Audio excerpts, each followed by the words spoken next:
Saturday presents, in the red corner, the undisputed, undefeated Weed Whacker Guy. Champion of hurling grass and pollen everywhere. And in the blue corner, the challenger, extra strength Saturday. Eye drops that work all day to prevent the release of histamines that cause itchy allergy eyes. And the winner by knockout is Saturday. Saturday, bring it on. Ryan Reynolds here from Mint Mobile. I don't know if you knew this, but anyone can get the same premium wireless for $15 a month plan that I've been enjoying. It's not just for celebrities. So do like I did and have one of your assistants switch you to Mint Mobile today. I'm told it's super easy to do at mintmobile.com/switch. Upfront payment of $45 for 3-month plan, equivalent to $15 per month required. Intro rate first 3 months only, then full price plan options available. Taxes and fees extra. See full terms at mintmobile.com. Hold on to your butts. We are changing the course of history as we see it. That is what Wesley demands. Now this affects Iris. Iris, where are you? What you feel only matters to you. I do not entertain hypotheticals. The world as it is vexing enough. Iris, I have a tip for you. Don't take drugs! Or Whatever Movies with Wesley and Iris. What up and welcome to Or Whatever Movies. I'm your co-host Iris. I'm here with my older brother Wesley, and today we are discussing A24's presentation of a film from 2025, The Monstrous Nightmare of Motherhood. I'm also calling it Relentless Crashing. As Kelly Ray put it, that movie was like uncut gems for women. I prefer to call it Tyranny of Parenthood, starring our multiple award winner and Oscar nominee, Rose Byrne. Go Rose Byrne. The official title of this movie, If I Had Legs, I'd Kick You. Not a better title than the ones I came up with. She has legs. I know. We very clearly established legs for all the main participants. Not the face, though. Not the face. There were a lot of feet. There were a lot of legs. We see her take off her shoes. I think we see the therapist's feet. Everyone had legs. Writer-director Mary Bronstein came up with that title when she was 18, but it wasn't attached to anything. And then when she was writing this movie with no title, that suddenly came back to her, and she was like, that's it. That's the title of this movie. We're going with it. Because this movie, if nothing else can be said, this movie goes for it. It just kind of goes with it. So if the title predated the film, and they didn't necessarily back the film into the title, I can still draw some meaning from it. Like, you could argue that this mom does not feel like she has legs underneath her, does not feel like she has support in her life. And if she did have those things, maybe she could kick some ass. Everyone is talking down to her for some reason. It felt like everything that everyone said to her was condescending. She was not in a position of power or advantage over them so that they might be at kicking level should she have had legs. Are they condescending to her? Yeah, the way that she's outwardly presenting, I guess, is not confidence inducing. Maybe they talk down to her because they can just sense that she's a mess. I guess I didn't get that so much because she kind of deserved it. Like, isn't that a little bit like how you talk to a crazy person? Like, very slowly and clearly. Interesting. And maybe with some caution. That brings attention to my transference of the transference of my ire. From the beginning, I thought of Jack Nicholson's Joker, and he said to Bob, I have given a name to my pain, and it is Batman. In this case, my pain was daughter. Woo! I was like, it's a good thing we can't see her, because then we would know what face to hate. I was like, is this Julia Butters? But she, oh my goodness. Oh, poor Julia my goodness. Butters. How old is Julia Butters now? Okay, there's water on the floor, fine. Why didn't you tell me? And I quote, I just noticed because I had to go to the bathroom so bad. And then we're dealing with an obvious crisis. Maybe the child doesn't know that it's an obvious, hugely expensive, life-upending crisis. I don't like how it feels on my socks. What's happening, Mom? Are we gonna die? And I was like, can you shut up? And then, like, I directed all of my anger at the child, and then slowly that transferred.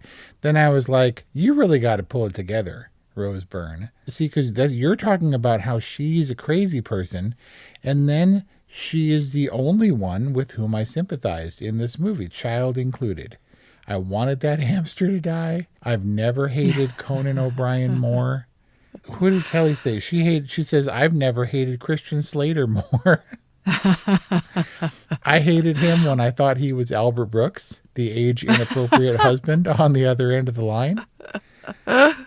Everyone was horrible. And I guess we can give Rose Byrne's Linda character a little bit of leeway because she obviously has problems and is traumatized. And as much as she was like, F you to the parking attendant guy at the school, he was still like unreasonable and like kind of laying into her and singling her out specifically or whatever. But she was, in the face of all of that, she was unfailingly kind and supportive of the daughter. And I was like, she is like a champion, and yet beset upon on all sides. Like the level of patience she demonstrated in her worst on the floor, frizzy-haired alcoholic moments was like, wow. So you're saying that as the movie progressed, you progressed as a viewer, going from being, I guess, not sympathetic for the Linda character to having only sympathy for her. Right. And not to say that she didn't have trauma, but trauma is different than her being a bad person or a cruel person. There was some hint to this idea that by one of the interviewers in one of the Q&As or something that I watched, that she was hitting on her therapist. Did you get this feeling? Well, not really. But then when he leaves, she says, I love you, which said a lot. But it wasn't clear if they had a relationship or if it was a one-way relationship, on her part. And then at the end, when he says, I know what you're doing and we can't see each other anymore, that was her all is lost moment. He was basically the only in-person semblance of support that she had.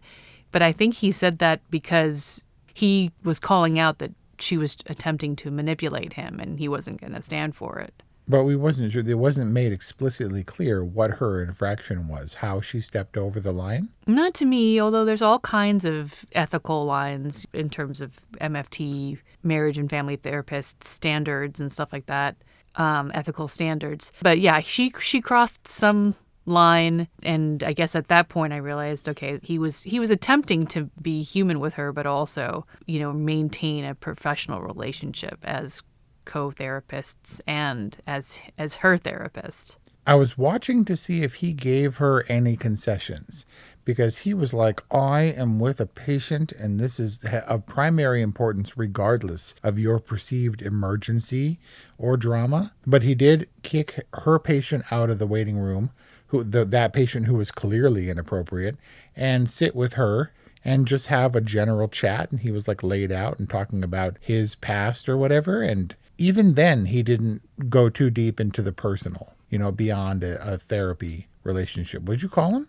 MFT? Yeah, marriage and family therapist. So frequent is your use of this term, and so deep are you in that world that you're abbreviating it? It's pretty well known, marriage and family therapist. Me, having never gone to one, having never been married, I've never been therapized accordingly. Therapized. I've definitely attempted to get the attention of my therapist at a time that wasn't my time and was completely ignored. I guess I didn't realize and fully understand the etiquette, but I was like knocking on the door and like, why isn't she answering? And now I'm like, oh my God, I was a crazy person. But not of her home, not on her personal cell phone. How did Crazy Lady get her cell phone number? Sometimes I guess that's not like out of the ordinary, because especially when therapy is conducted remotely these days, like sometimes you communicate via text. But the idea is that it's not intended to be a lifeline. You just can't call them up. Dude. So it's reasonable to think that she had her cell phone number, but she was abusing the access that she had. It's reasonable that Walter White would have a burner phone. If there's ever been a better use for a burner phone, it would be for therapy patients. For you as a therapist to have one just for those crazy people. Or just a business line, yes. And she also didn't have to answer it. Yeah, she's not destitute. Shouldn't she and wouldn't she have a service? Sure. She could. I'm sure that there are services that multiple therapists can have rather than having to have your own individual one. Which leads me to my point when you were saying, like, can't the kid just shut up? My feeling, and it was probably about halfway into this movie, was just like, stop. Like, everybody just stop. Yes. And Linda, just stop. Yep. She could have taken a FMLA leave of absence to care for her sick daughter and to care for herself. She could have stopped working. She could have gotten out of that specific, very stressful hotel context thing I was just like, just stop doing stuff and doing this to yourself. That's how I felt. She might have been better off if she had no legs and wouldn't need to kick anyone. And so all of the therapy stuff felt so unnecessary. Like, in some instances, I get it when people are like, I just have to work. I just have to stay busy. But when you're a therapist and you're already dealing with so many problems of your own, the last thing that the Linda character needed was to take on additional problems. Yeah, it was intended to be a punch. When she was revealed to be a therapist in her own right, you were like, oh, I'm not sure that's right for Linda at this time. Yeah, it was a great reveal because up until that point, she seemed like she was just a mom, or as she said, a housewife. And then she says it to her husband, like, yeah, that would be fine if I were a housewife. I'm not a housewife. I work. And then I think the next scene, she was in the therapy office. And I was like, oh, yeah, that's rough. Yeah, I completely agree. I think this was typified and no more evident than in the end, where she is relentlessly headlong crashing into the waves. Let's say she was running into the sea to die. Kelly was like, she's really bad at this. But she was bad at it. At body surfing? At like going into because she was like running headlong into the break. Like a fat slap in the face every time. And she did that for the entire movie. She waited until the waves crested and were at their absolute apex, where it's a wall of glass, a wall of water coming, and then she just slammed her face into it repeatedly. Just take a break. When she was chasing crazy abandoner mom down the beach, I was like, that is not your responsibility. Let the police handle it. You do not have any place chasing that woman down the beach. Yeah. The matter has already been handed over to authorities. I would have called the police the moment I saw her. And what percentage did you give it that Crazy Mom was going to kill Linda in that hotel lobby? So I was filled with fear, and I was typing notes in kind of a way to avoid looking directly at her craziness on screen. So I looked at the notes that I typed into my phone during that scene. And what I wrote was, danger, danger, danger, danger, danger. And then rife with misspellings, because I couldn't help but look up. I then wrote, she's about to get stabbed. Yeah, I was definitely waiting for her to be murdered in the hotel lobby. I mean, the hotel, what do you call them? Clerk. Oh. She was outside at least, but I probably would have asked her to come in or to be like, this is your place of business. This is your responsibility to manage this crazy person in your lobby. I would have called the police. I would have rallied support. I would have kept a very safe distance from Crazy Lady Mom. And at some point when she was like basically revealing that she was obsessed with Linda, that's when I would have been like, nope, that was my nope moment. I would have exited and just removed myself from that situation. But what an important character to Linda's story. I accidentally followed you one night. Oh, God. Now, look, we should make the distinction. I take full blame for this. I called her crazy. You in turn are referencing her as the crazy person, the crazy mom, because I said she was crazy. Linda, nor anyone else in this movie ever said that troubled mom was crazy. I'm going with crazy over troubled because that's what you get when you engage in criminal activities, when you fully abandon your child. Sorry, you deserve the crazy moniker. Yeah, abandoning your child is a criminal activity. Stalking is a criminal activity. I suppose obsessing is not criminal, but it's pretty strange. But she's an important character to Linda's story because when we first meet her, we see that there's a difference between the two. That Linda is somehow one up of the Caroline crazy abandoning mom character. Like she's in a position of authority. Linda's a professional. The mom is clearly kind of unhinged. She's probably got some very serious postpartum going on. It's very hard, and she believes so completely that something is wrong with her child. Like she's going through a very, very hard time. But then we see as Linda progresses that really Caroline is just a cautionary tale. She's basically what Linda will become if Linda continues in the trajectory that she's going. Indeed, she follows that trajectory. She runs from her kid, from her husband, down the beach, following the path that Caroline made. Yeah, and Caroline literally ran into the darkness of the night, maybe to never be seen again. Right. And Linda makes a very distinctive left turn into the ocean. I don't know if that was a better situation, and I was pretty convinced that final image of her washed up on the beach was her dead. And as much as she was beating herself up in the waves, it really was a symbolic cleansing or turning of the tide for Linda. This episode is brought to you by Indeed. Stop waiting around for the perfect candidate. Instead, use Indeed sponsored jobs to find the right people with the right skills fast. It's a simple way to make sure your listing is the first candidates see. According to Indeed data, sponsored jobs have 4 times more applicants than non-sponsored jobs. So go build your dream team today with Indeed. Get a $75 sponsored job credit at Indeed.com/podcast. Terms and conditions apply. This episode is brought to you by Redfin. You're listening to a podcast, which means you're probably multitasking. Maybe even scrolling home listings on Redfin, saving homes without expecting to get them. But Redfin isn't just built for endless browsing. It's built to help you find and own a home. With agents who close twice as many deals, when you find the one, you've got a real shot at getting it. Get started at redfin.com. Own the dream. Have to also point out that Caroline, of all people, the craziest of crazy moms, may be an example put against Linda of what it truly means to be beyond the edge, to go over the edge and to be at a place where there doesn't seem to be any returning. It's not like I'll do better. It's like you've already gone too far. But Caroline shamed her and put her on the defensive. Caroline crazy mom is like, where's your daughter? Where's your daughter? What, you left her in the hotel room? And I was like, this is literally hell. I think that in a different world, Linda killed the kid who is unnamed. She's credited as daughter and is in hell awaiting her court date or her judgment or whatever. She's in purgatory. She's displaced symbolically from her home.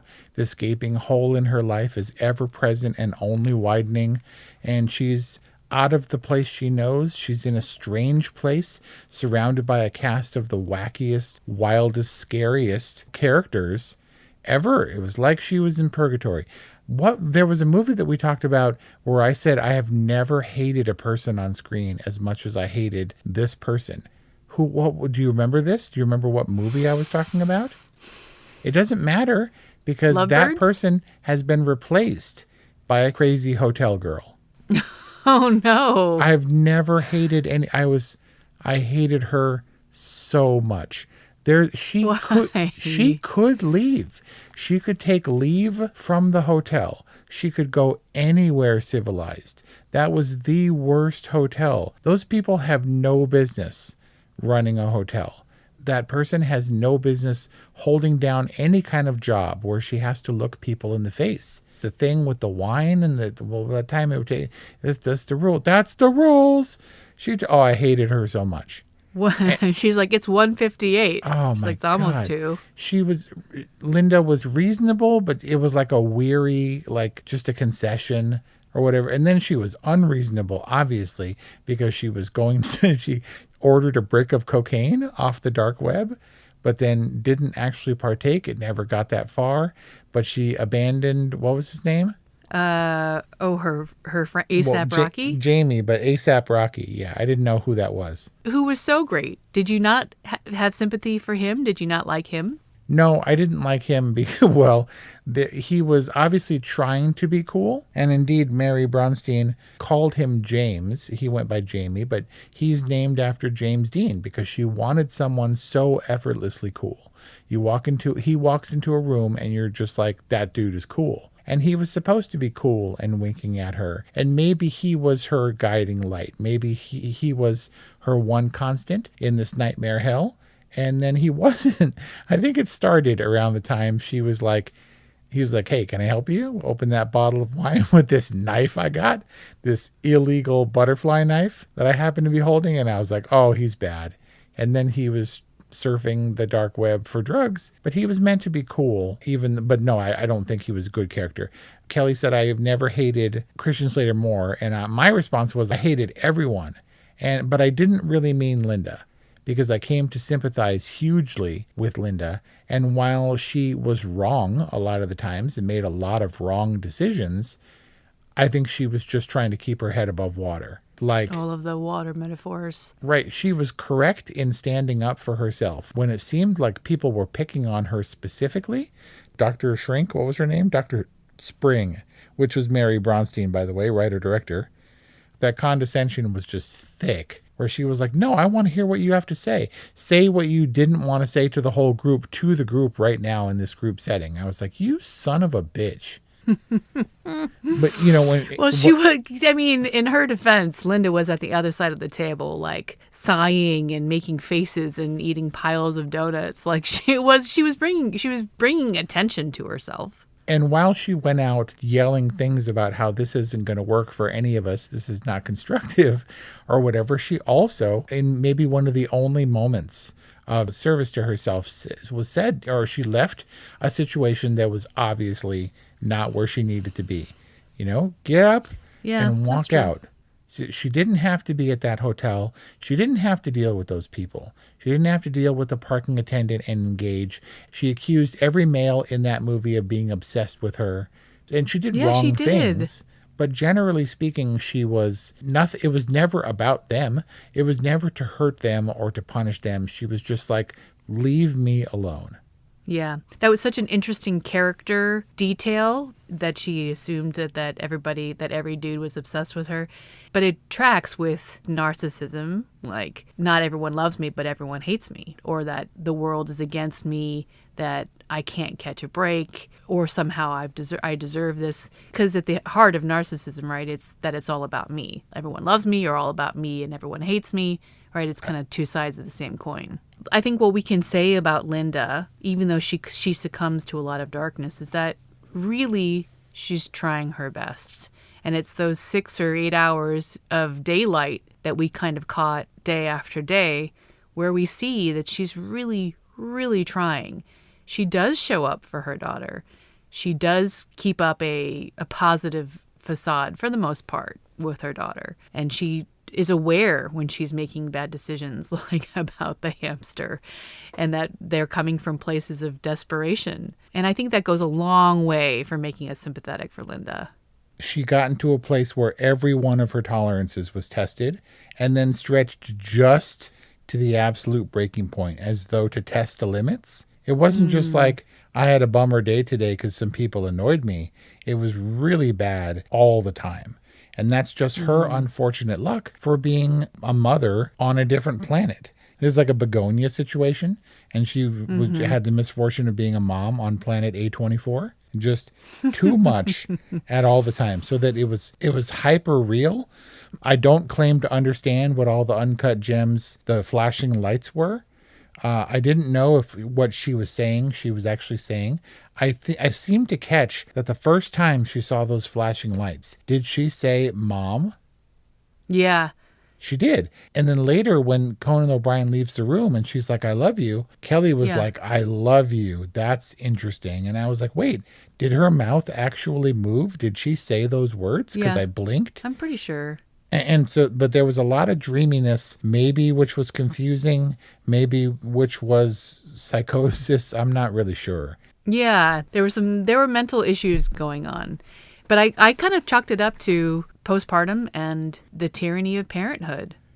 That's what I'm saying. And to her point, some people maybe aren't meant to be parents, or maybe in the case of Linda, to be solo parents because, Charles really wasn't available to her. But I made up all kinds of things about Linda's psychoses. Like when she said mom, I thought, yeah, she needs a mom. Like she needs some guidance. She needs someone to take care of her. She needs someone to tell her that she's going to be okay, which is a typical mom role. And when she kept on returning to the hole in the ceiling, it's obviously a symbol of a wound that she keeps on picking at, that she won't let heal. And then she goes deeper into the wound and keeps on returning to the first real moment of trauma, which was when she was holding her daughter and they were, I presume, inserting the feeding tube. Like she kept on returning to that over and over again. To what? To torture herself? To blame herself? Like, just stop, Linda. Stop. See, you're in it like, what did you call it? The torturousness of motherhood? The tyranny of parenthood? See, and I'm all like, stupid kids, wreck your life or whatever, but you're taking an in the trenches view of motherhood where it's like, it's not an affront to you. It is a situation you find yourself in that you have to bring through and everyone has to survive. And you're responsible for another person, not that person is your enemy. Kelly had a similar experience when she left and she put the monitor on the counter, the baby monitor, and then she left all pissed off about the wine. And Kelly was like, does she have the monitor? Is she holding the monitor? And I was like, what? What are you talking about? But Kelly Ray was in mom mode. She was like, no matter what, you still have to pay attention to the kid. You're not actually abandoning the kid. Well, maybe she abandoned her when she went home and was lying on the couch or whatever, but for the most part, when she was out of the room, she still had the baby monitor attached to her hand at all times. So just a clear difference, a separation between how I perceive this movie and how you as a mom and Kelly as a mom perceive this movie. But I agree. It seems like we landed in the same place. Just remove extraneous complications. The last thing you need to do when everything is up in the air and absolutely crazy is make the concession that if you do some stupid thing, I will get you that hamster. The hamster is a complication. Dealing with any one of those people, any one of those patients, was a complication she did not need, from which she could have divested herself and would have had a better time. It was just not the time for her to do all that stuff, man. So Rose Byrne won the Golden Globe, and this was prior to my having seen If I Had Legs, I'd Kick You, and so I was a little bit surprised, especially given her competition. So she got up, and I think one of the first things she said was, well, this is not a musical, because, of course, she won for Best Leading Actress in a Musical or Comedy. And she was like, this is not a musical. And I thought back to that it really is a comedy. What? I mean, the darkest, blackest of black comedies, but that you cannot deny that the hamster moment was just so bleak and dark that the only thing you could do was laugh. I never once expected, I told Kelly that there's no way that hamster is making it home. But before the hamster even got out, she was like, I hate my hamster. Oh, no. But, dude. Are we going to die? Are we going to die? No, dude. Mom, are we going to die? She tried to kick the kid out of the car so she could race away, right? And I was like, just get out of the car. And the kid said, I need you to be with you. And she was like, and Linda was like, we'll look at hamsters if you go. And the kid said, look at them. Like, no, I need a hamster out of this exchange. That was the kid deliberately playing her. And the moment the kid got out of the car, Rose chided herself She's like, I can't believe I did that. And not because I committed to buying her a hamster, which she followed through with, to her credit, but that she resorted to that level of manipulation. We've clarified in many previous Or Whatever Movies episodes at orwhatevermovies.com, wherever you get podcasts, that the child is never to blame. No. There really isn't an instance where you can blame the child. Yep. Nope. Yep. However I can phrase it so that you understand that I blame this kid. She was aware of the manipulation that was in place, that she had her mom over a barrel, leveraged it to get that horrible hamster. Yeah, but Linda initiated. She said, are we going to die? And there's a possibility that the roof collapse could have killed one or both of them. But there was something else that you clearly weren't going to die. Not even the dumbest of children would have thought that they were going to die. She still said, are we going to die?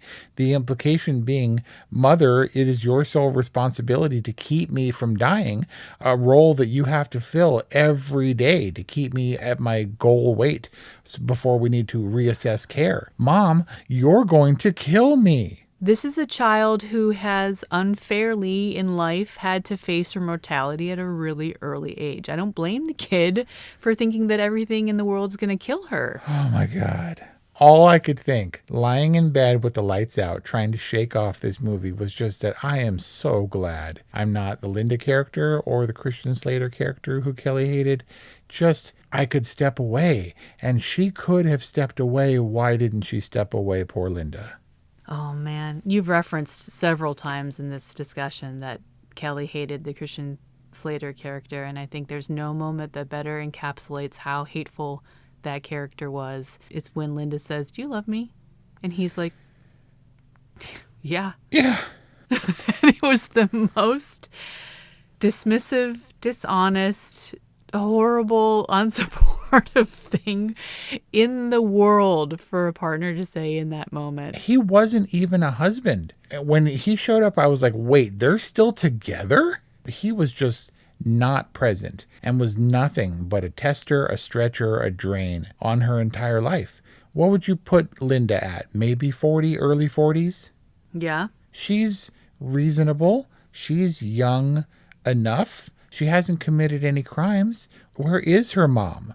Where is her family? Where are any of her friends? Where are the kindly neighbors who understand that her daughter is sick? So this is based on Mary Bronstein, who was out of her house for 8 months in a hotel and just had, well, I don't know her situation, but Linda, I'm not sure if this is real, dude. I think this was hell. I think she was dead or in prison because she had nobody. And the fact that she had nobody except the Christian Slater character, and that made him all the more hateable when he wasn't front and center, helping her out, doing anything possible. I mean, I guess he fixed the hole or whatever, but it was literally a patch job for the gaping hole in their marriage and in their life together. Yeah. We know that it takes a village to raise a child, and Linda's village was a group of cholera-stricken zombies. And they were all coming after her, and there was nowhere to turn. And somehow, and I'm not sure it was the right ending, she survives.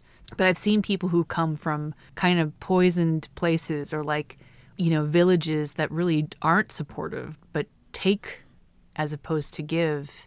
And they've removed themselves from those situations. And I think that's what I wanted Linda to do. Easier said than done. Got to choose what's real in your life and what is bullshit. And as Jamie said, I guess anything could be real. I guess anything could be bullshit too. Make the choice and eliminate some of the bullshit. Reduce the clutter in your life. Marie Kondo style. Because most of this stuff was not sparking joy. You just referenced the KonMari system as applied to life, as a life philosophy? Only specifically for the purgatory apartment in which Louis, what was her name? Linda found herself. Mary, Larry, Linda. Well, it's Mary Bronstein, the writer-director, who was in a situation not dissimilar, but this is not how she reacted as opposed to how Linda reacted, which when in Rome, act as the Romans do, I think is the full idiom. She was not in the real world. She was in hell or purgatory. Poor Linda, but good for Rose Byrne, and I think she's got a real shot at the Academy Award this award season. Yeah, but Rose Byrne was the dark horse and kind of knocked my socks off with this inward chaos, kind of barely contained and controlled on the surface for the people who were most important in her life. And that's our discussion on Best Actress nominee Rose Byrne in Mary Bronstein's If I Had Legs, I'd Kick You. And thanks for listening. The Geo Godfather Wars is an all-new podcast giving you the real talk on understanding how geopolitics impacts you and your world. Join your host, Barack Senior, and me, Leah Tedrow, each week as we unpack the complexities, strategies, and players running the world, and how those forces affect your everyday life and decisions, whether you know it or not. Available wherever you listen to your podcasts. See you there. Electricast. Hello, folks. Earl Breon here, host of the Responsible Leadership Podcast, part of the Best Business Network on Electricast. If you're looking for a show to bring you some of the best leadership advice from some of the top thought leaders around the globe, this is the show for you. You can find us on all the podcast platforms of choice or on social media by following me, Earl Breon, B-R-E-O-N. Electricast.